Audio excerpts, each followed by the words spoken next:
ভারত এখন লজ্জায় মুখ লুকোচ্ছে। তাদের অভিযোগ যে পাকিস্তান যে যুদ্ধবিরতি সেটি লঙ্ঘন করেছে। লঙ্ঘন করে ১ ঘন্টার মধ্যেই তারা আবার হামলা চালিয়েছে জম্মু কাশ্মীরে। এখন ভারতের সিদ্ধান্ত হলো এই যে পাকিস্তান সংঘর্ষ বিরতি লঙ্ঘন করলেই পাল্টা আঘাত। এখন তারা যুদ্ধবিরতি বলতে লজ্জা পাচ্ছে। এই যুদ্ধে যে তারা হেরেছে এটা পরিষ্কার। এখন লজ্জার মাথা কাটা গেছে।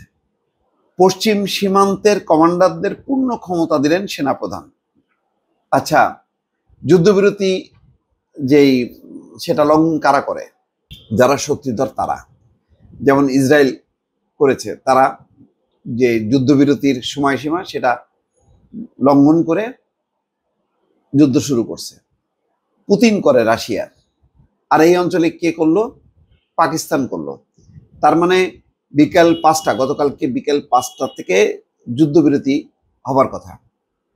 তার ১ ঘন্টা পরই মানে সেই শ্রীনগর, কাশ্মীরের রাজধানী শ্রীনগরে বিকট শব্দ, তারপরে সেনা ছাউনিতে হামলা, একজন সেনা কর্মকর্তা নিহত। এই ঘটনাগুলো প্রমাণ করে যে পাকিস্তান কত দুর্ধর্ষ, যে তারা ওই যুদ্ধ বিরতি টিরতি এই সমস্তগুলো পরে, আগে আমরা জায়গা মতন শেষ করি। তো সেই ঘটনাই ঘটছে। এখন তাদের এখন মিউ মিউ করতেছে। এখন বলতেছে যে পশ্চিম সীমান্তের কমান্ডারদের পূর্ণ ক্ষমতা দিলেন সেনাপ্রধান। তো এখন তো পাকিস্তানের যে টার্গেট সেটা পূরণ হয়ে গেছে। এখন তো তারা কিছু করবে না। এখন না করে তারা মিডিয়াতে এইগুলো প্রচার করতেছে। তাদের তো লজ্জায় মাথা কাটা গেছে সেটাকে ঢাকার জন্য। সংঘর্ষ বিরতি ঘোষণা হওয়ার কয়েক ঘন্টার মধ্যেই তা লঙ্ঘন করেছিল পাকিস্তান। কড়া বার্তা দিয়েছিল ভারতও। এবার দেশের পশ্চিম সীমান্তের পরিস্থিতি খতিয়ে দেখে সেনা কমান্ডারদের পূর্ণ ক্ষমতা দিলেন সেনাপ্রধান উপেন্দ্র দ্বিবেদীও। স্পষ্ট করে দিলেন, সংঘর্ষ বিরতি লঙ্ঘন করে হামলা হলে প্রত্যাঘাতের পূর্ণ ক্ষমতা কমান্ডারদের হাতে।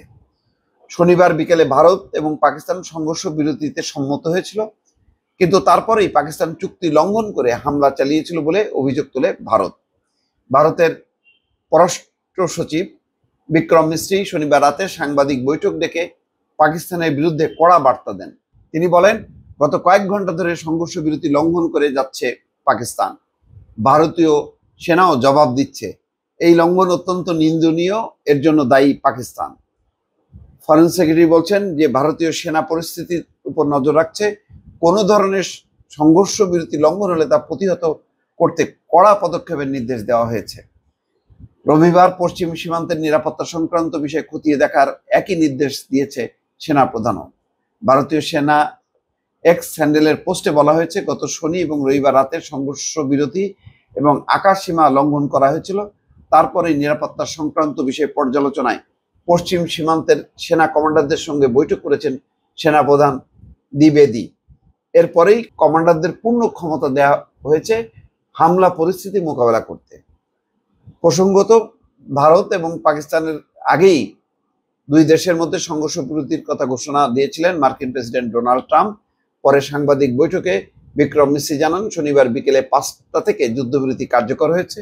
দুপক্ষের সেনার ডিরেক্টর জেনারেল মিলিটারি অপারেশন স্তরে আলোচনা হয়েছে বিষয়টি নিয়ে। সোমবার দুদেশও ডিজিএমও স্তরে বৈঠক হয়েছে। তার আগে সেনা কমান্ডারদের কার্যত সতর্কই করলেন সেনাপ্রধান। নতুন করে সংঘর্ষ বিরতি লঙ্ঘনের অভিযোগ আগেই অস্বীকার করেছে পাকিস্তান।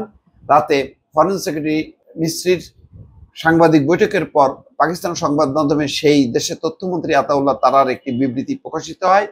সংবাদ সংস্থা রয়টার্সের প্রতিবেদন অনুযায়ী আতাউল্লাহ বলেন, এখনো পর্যন্ত কোনো অস্ত্র বিরতি লঙ্ঘন হয়নি। পাকিস্তানের পররাষ্ট্র মন্ত্রণালয় একটি বিবৃতিতে জানিয়েছেন, পাকিস্তান সংঘর্ষ বিরতি লঙ্ঘন করেনি, লঙ্ঘন করেছে ভারত, বরং পাক সেনা সেই পরিস্থিতি বুঝে শুনে সামলেছে। দর্শক, এটা ভারতের জন্য খুব লজ্জাস্কর ব্যাপার হয়ে গেল আর কি।